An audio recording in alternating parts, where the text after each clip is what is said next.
Hello everyone, I'm Jim Longworth and welcome to another edition of Triad Today. Coming up later on, our infamous Roundtable gets together, and this time they'll make their predictions on who the winners might be in some of the key races for the March 3rd primary. That's coming up later.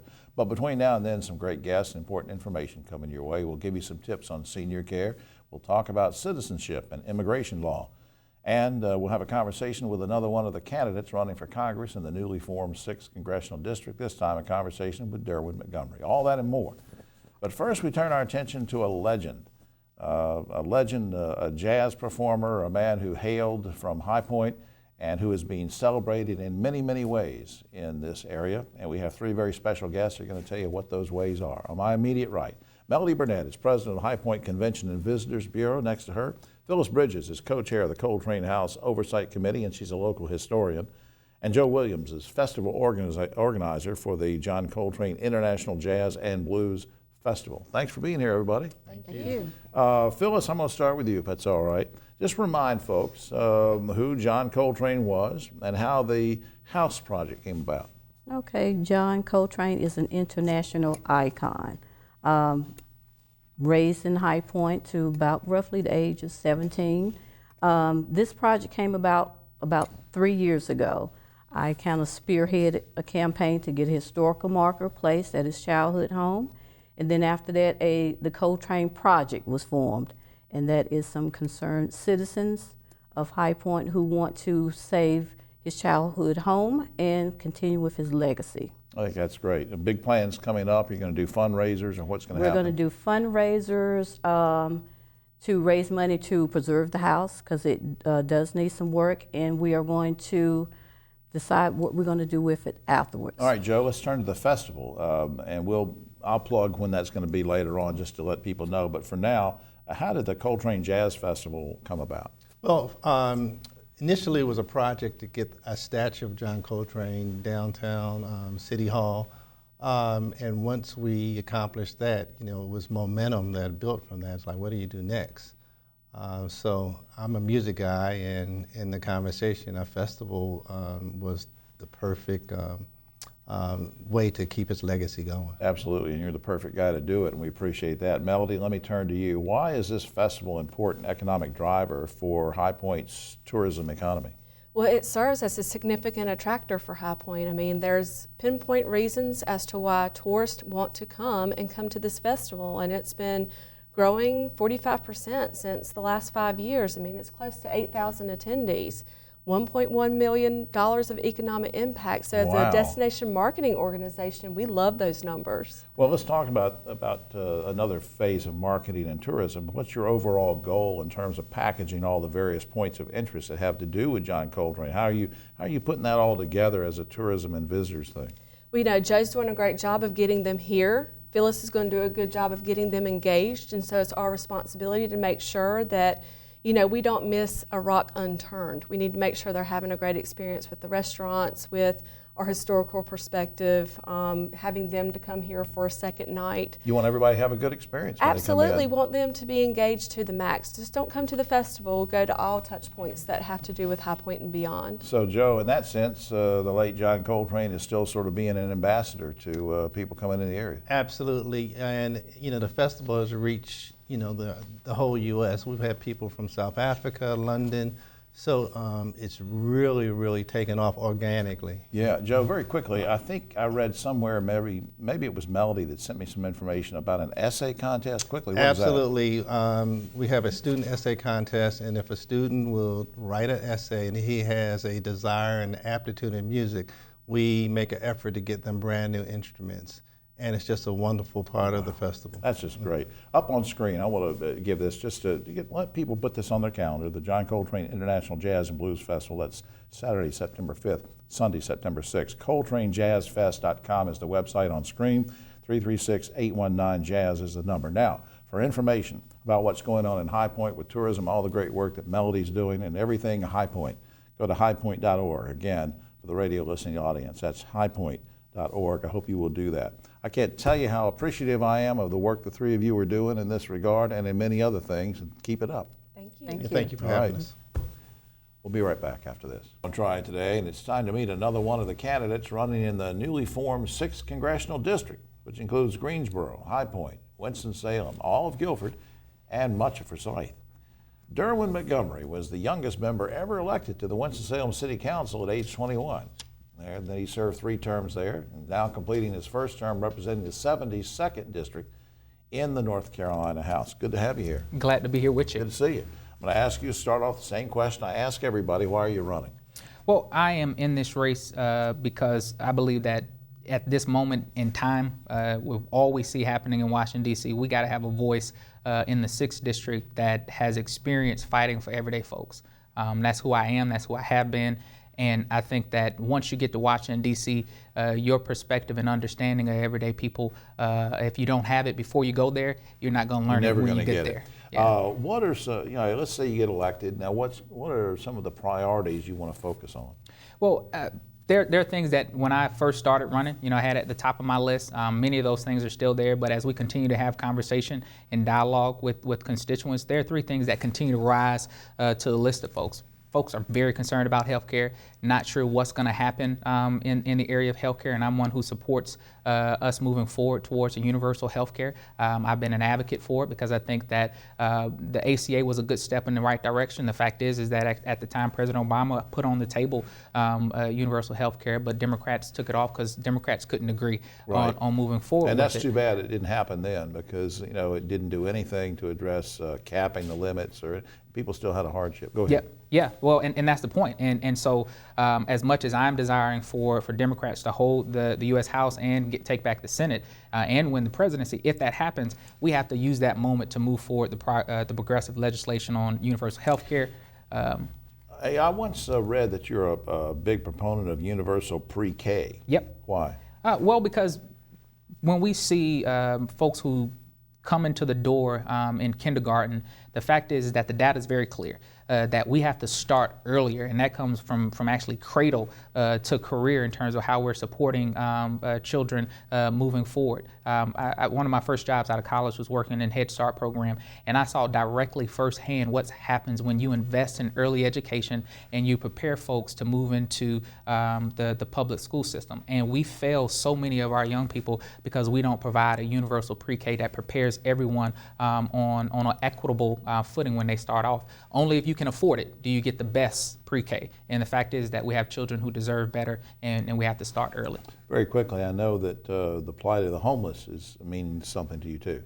Yeah, the work that I do every day is working with the homeless in our community, and it really shapes my political understanding, how I approach policy through the lens of equity and justice, because the fact is that it's in that space that I come across the veteran who was dishonorably discharged from the military for behavioral health issues, and it was never addressed, and we work to move them through the system and get them support. It's there that I engage with the senior who has no family support and is only dependent on their Social Security check, and because of that, when they have had a life crisis, they've lost everything, and they showed up at our doorstep. And as even we're coming into contact with the family, the mom and the dad who's working every day, but because they're only making $7.25 an hour, they've been evicted from their home because it wasn't enough to keep them and their children there. And they show up with everything they have in black trash bags. Can you help correct the situation as a congressman, or is it just something that has to be done on city council level or state legislative? Well, we have structural and systemic issues, and the fact is I love the work I do, but it's a Band-Aid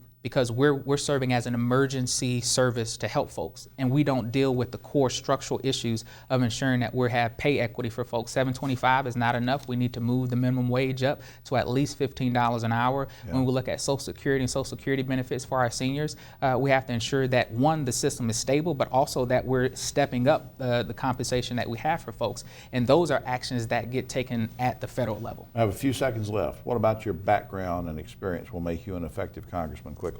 I'm the only person who served both at the local and the state level. I understand how policy impacts folks on the ground. I understand how it impacts folks at the state level, and I'm the only person in this race who has that experience. All right. Derwin, thanks a lot for being here. Thank you. All right, you take care.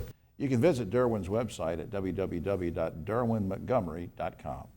You can also watch this interview again Saturday, February 29th on ABC 45 and Sunday, March 1st on My 48 when we showcase all 7 candidates running for Congress in the 6th District. These voter education segments are made possible in part by the good folks at True Line Federal Credit Union. Their website is on screen. We'll be right back after this. Now on Triad Today, here we are in an election year. This segment isn't about elections, but during an election year, people talk about issues like citizenship and immigration. Well, what better expert than the one sitting next to me that we can talk about these issues and be helpful to some folks who are watching. Next to me is Devin Senges, immigration attorney for Dummett Fraden. We welcome you to the program. Thanks, Jim. Happy to be here. I'm glad to have you. Now, let's go with this. What are the requirements for U.S. citizenship? Let's just start there. Well, first things first, you have to be a legal permanent resident of the United States. And you have to have had your residency for a certain period of time. Generally, it's 5 years, although depending on how you got your residency, that can change a little bit. You have to have physically lived here, so you can't have been an expat living abroad. Right. You have to be a person of good moral character for a certain period of time. What happens if I have a criminal record, or even a citation for something? Is that going to affect my application for citizenship? It absolutely could. So the citizenship application is pretty detailed. You have to disclose every arrest, detention, and citation you've ever gotten in your entire life, even simple traffic tickets and traffic stops. In a lot of cases, you actually have to hunt down a certified disposition of that citation as well. So you have a lot of homework when you're preparing to become a U.S. citizen. I get the feeling this is not like a quick turnaround. This is a long process, or can be. It can be a long process. Processing times vary once the application is in the mail, but actually, United States Citizenship Immigration Services North Carolina offices are scheduling these pretty quickly this year. Okay. Right now, it's 4 to 5 months. Now, let's say that I'm a citizen of the United States, but my wife is not a permanent resident. Can I apply for citizenship on her behalf? Absolutely, yes. That's one of the privileges of a U.S. citizen, is to apply for your spouse, but you can't apply for their citizenship. You're applying for their permanent residency. And so if they're able to get their residency, then that will be their decision later on if they want to become a citizen. The permanent residency. All right, now explain what that means, to be a permanent resident. So that's kind of the bridge step. Since you can't go directly from non-citizen to citizen, you have to be a permanent resident first. So it's a lot of the same. You can live here on a permanent basis, you can work, you can travel, but you don't enjoy some of the privileges of citizenship. You can't vote, can't serve on a jury, can't work certain government jobs. Okay. Now, but let me just piggyback off that for just a second. If I am a citizen and I want to help, let's say, my wife or somebody come over and get permanent residency, the fact that I am a U.S. citizen would speed things up a little bit, right? Yes. So the process for a spouse to apply for residency is faster than certain other visa categories. Gotcha. That's correct. I got you. Since you're a first-time visitor to the show, I always like to ask this if we have time, and that's who or what had an influence on you going into the law? I'm just curious. Was it a parent, an uncle? Was somebody a lawyer, or what made you want to go into the law? To be honest, it really felt like a calling. When I was in college, I had a lot of professors who were working with immigrant populations in South Carolina, working to make conditions for them better politically speaking. So that was pretty inspirational as well. But truly, it just felt like a calling on my life. I just think it's great what you're doing and helping a lot of people. And I want to put some information up on screen, because there might be some folks that want to get in touch with you directly, or at least get some general information.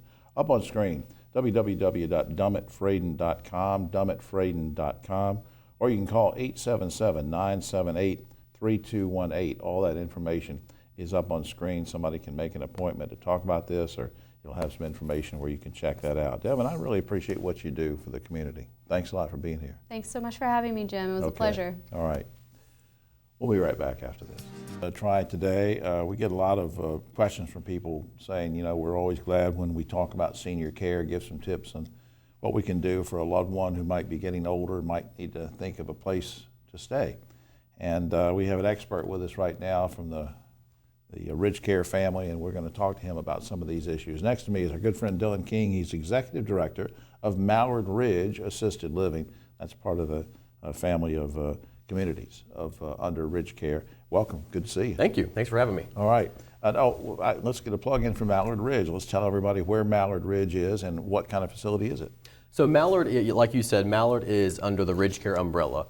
We have 16 communities strong at Ridge Care, and Mallard is located in Clemens, Okay. North Carolina.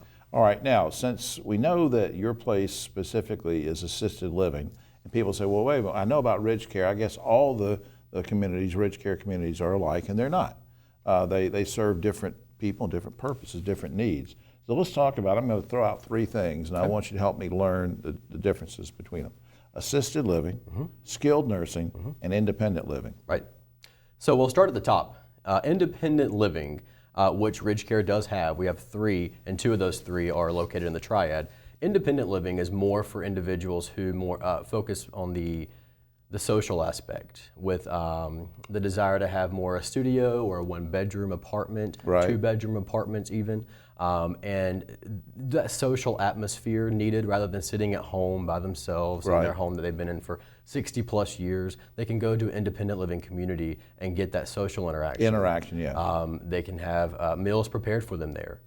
We actually at Ridge Care have a system called Summit Care at Home at our independent living communities. Okay. And they can help with medication reminders, showering, and stuff like that. So if your elderly mom or dad is in that situation with independent living, and then all of a sudden maybe needs some more care, and then graduated to assisted living, what does that mean? So that, you're exactly right. The next step would be the assisted living, which is what Mallard Ridge is. They have CNAs and med techs there 24/7. They can help with things like managing diabetics and their insulin dependence, even medications as well, showering, getting ready in the morning, getting ready for bed at night, meals provided for them in our dining experience. And then there could come a time, God forbid, where your loved one is no longer mobile, maybe can't even operate a wheelchair, can't use a walker. Then is that when we start talking about skilled nursing care? Not necessarily. Assisted devices such as the walkers and the wheelchairs that you mentioned, we can actually handle at our independent livings and our assisted livings. If they get to the point where they are non-weight bearing, meaning they can't put any weight on their legs and they can't stand up or help us stand Right, them up, right. that's when you're looking at a skilled nursing more so. All right, well, what's the first step, Dylan, if I'm trying to make a decision for an elderly parent, and we've all agreed that we need to make a decision to make a move somewhere? Do I need a doctor or physician referral to come see you? Do I just call you up? Do we have an appointment with your staff? How does that happen? So the doctor is a big key player in the move-in process at one point, and it's called an FL2 form they have to generate for our assisted livings. You don't have to go there first. A lot of people like to just call and say, what are my options? Can you help me out? And we have what we call DCRs, Director of Community Relations, and we train them to walk family members through the process of this difficult situation. Right. And we say, here's your first step, here's your next step. We're able to help at, at independent living or mom. But again, if they're still mobile and want to be independent, there are lots. I mean, this can be a good time too, to be able to find a place where there's, as you said, there's social interaction. Absolutely. And a lot of benefits. I just think it's great. Well, I don't want to babble on. I want to put something up on the screen here, www.ridgecare.com. I hope you'll check that out, folks, because this website will give you a lot of information, including all the different locations and different types of communities under the Ridge Care umbrella, ridgecare.com, and I hope you will do that. And don't be afraid to sit down and have a conversation with your loved one. A lot of us my age have had to do that before, and Dylan will help you and all the good folks throughout Ridge Care. Thanks for all you do, Dylan. Thank you very much. Thanks for having us. I appreciate it. We'll be right back. Back now on Triad Today, just about time for the roundtable. I want to mention, hope you'll pick up your copy of Yes Weekly. It's free and available everywhere. It's kind of like Ogie. It's available. And I don't know what that means. Speaking of Ogie, before I introduce everybody, you have a quick thing, a community sing coming up? Thank you, Jim. This community sings March 8th, Sunday. We're going to get 1,000 people into Carolina Theater for a community sing-along. We're going to teach you 3 songs, 4-part harmony. We're going to videotape the thing. It's just about bringing the community together. You don't have to be a trained voice. That's great. Just come out and sing with us in harmony and unity. All right. And while Ogie cuts his phone off there, we're going to introduce, besides Ogie, next to him, our good buddy Dave Briggs, director of the High Point Theater. He was actually calling Dave, and Dave cut his off, so he can't answer it. And then our good buddy Keith Granberry was in a car accident. Well, he's okay, but here at the last minute, so Dr. Don Martin, Vice Chair of the County Commissioners in Forsyth, has just swooped in to fill in for Keith. And Don, while I have you there, while I'm thinking about it, one quick reminder on the quarter-cent sales tax that's going to help raise teacher salary. There's one good benefit if that passes, and it has to do with property tax. Quickly. And the good benefit is commissioners have committed to reducing property tax by 1 cent. Okay. All right, guys, let's get to it. What we're going to do now, folks at home, is the reason we're going to do our election predictions for the March 3rd primaries, because next week we have a special voter education show with all 7 of the congressional candidates from the 6th district. So we're going to take the time right now to fly through a bunch of these races. So let's start with the 6th district. Lee Haywood is a former GOP party chairperson, and Laura Picardo is an accounts analyst. They're running to get the Republican nomination, but this new 6th district is heavily Democratic. Haywood or Picardo? Ogie? Lee Haywood will win the Republican nomination. Dave? I've got Haywood doing this. I think he's got more experience. All right, Don? I agree too. Unanimous. All right, going to the Democrats, there are 5 of them, and I'm going to stay out of this because earlier in the program we saw a very nice gentleman, Derwin Montgomery, talking about vying for this nomination. He's one of the 5, but let me ask the guys what they think. State legislator, former Winston-Salem City Councilman Derwin Montgomery, Ed Haynes, a former state legislator, Rhonda Fox, former congressional chief of staff, Bruce Davis, former Guilford County commissioner, and Kathy Manning, Greensboro attorney and businesswoman.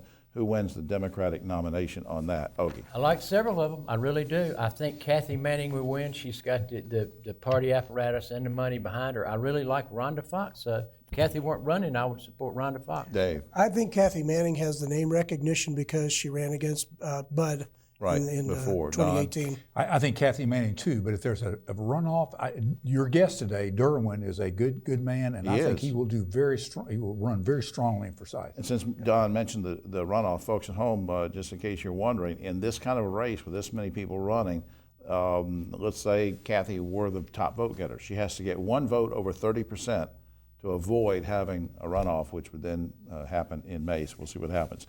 Very quickly, on the 10th district, we don't really know too much about Patrick McHenry in this market because he was down toward the Lincoln County area, but now the 10th includes some of Forsyth, Rockingham, Surrey, Stokes, and Yadkin counties. So if you live in those counties, your incumbent, sort of, is Patrick McHenry, pretty far-right Republican guy. David Johnson of Statesville is running as well, and Ralph Walters of Winston-Salem. Who wins this Republican nomination for the 10th? Ogie? Anybody but Patrick McHenry. Boy, Pretty talk far about right. a right winger, dear Lord. Dave Briggs. Well, I know Patrick pretty well, actually. He's a pretty good guy in spite of that. He did replace Cass Ballinger in that original district, and I think he's a pretty strong candidate. Don? I'm actually in that 10th district, and I think Virginia Fox's endorsement of Patrick McHenry is going Will to help. carry. United States Senate, Tom Tillis is the incumbent. He has 3 people that want his job on the Republican side. Paul Wright, a retired judge, Larry Holmquist, a Greensboro businessman, and Lake Norman businesswoman Sharon Hudson, who does not like Tillis because when he was in the legislature, she blames him for the I-77 tolls. Does Tillis go back in on this nomination, Ogie? Yeah, that's a walkover. Yeah. All right, Dave? Yeah, I think he gets this one. Don? I agree. On the Democratic side, U.S. Senate, Democrats Cal Cunningham, former state senator, is running. Gaston State Senator Erica Smith, Steve Swinson of Bun Level, Mecklenburg Commissioner Trevor Fuller, and Atul Gotel, a Raleigh physician, who gets the nomination for the Democrats for U.S. Senate to go against maybe Tom Tillis. Cal is my man. Cal is going to be our next U.S. Senator. I think Cunningham gets the nod on this one. Don? I agree completely. Very quickly on Lieutenant Governor on the Republican side, Mark Johnson, who's now the school superintendent, wants to be the Lieutenant Governor. Former Congresswoman Renee Elmers does too. In the mix, John Ritter, Scott Stone, a former state representative, Deborah Cochran, Greg Gephardt, Mark Robinson, Buddy Bingle, a New Bern businessman who owns the Moorhead baseball team, and Andy Wells, a state senator from Hickory. Ogie? Let's go with Buddy Bingle because of his baseball connection. Okay. Dave? Well, I think that I do think that Johnson and Elmers have name recognition, but I really like Andy Wells. Okay, Don? I actually think Mark Johnson, as 4 years as state superintendent, he has sent out all kinds of communication, visited every county when he got elected in the state. I think he'll have name recognition. Democrats running for lieutenant governor: Hope County Commissioner Alan Thomas, Charlotte Attorney Bill Toole, State Senator Terry Van Duyn, Chaz Beasley, State Representative, also Representative Yvonne Holly, and Ron Newton. Quickly, Ogie. I think the Charlotte guy, Bill Toole, I think he's running really strong. I think he'll get it. Dave. I think Van Dyne's spending a lot of money, and I think there's name recognition All there. right, Don. I'll go with Van Dyne also. And who's going to win North Carolina on March 3rd from the presidential side? Anybody have a prediction, Ogie? Bernie or I still think Uncle Joe is going to win North Carolina. I think Uncle Joe is dead in the water. I think Bernie has a really strong chance. Okay. I think Bloomberg may well win this with Klobuchar third. I think it's toss-up between Joe and Bernie. All right, guys. Finally, researchers say election season makes us sicker. According to the study, we spend 19% more time in the doctor's office in an election year. You agree with that? Does the election make you sick? Ogie, quickly. Yeah. I'm sick. I'm totally sick. Dave. I'm just I sick. actually kind of enjoy the adrenaline. Yeah, Don. I don't think it makes you sick. Three sick guys. That's all the time we have. Remember to watch our voter education special next week. Oh, and I just want to mention this. NBA superstar LeBron James just announced he'll publish a book that parents can read aloud to their babies. Rumor has it the book will be titled "It's Okay to Dribble." I don't know what that means. For all of us here on Triad Today, remember to vote on March 3rd. We'll see you then.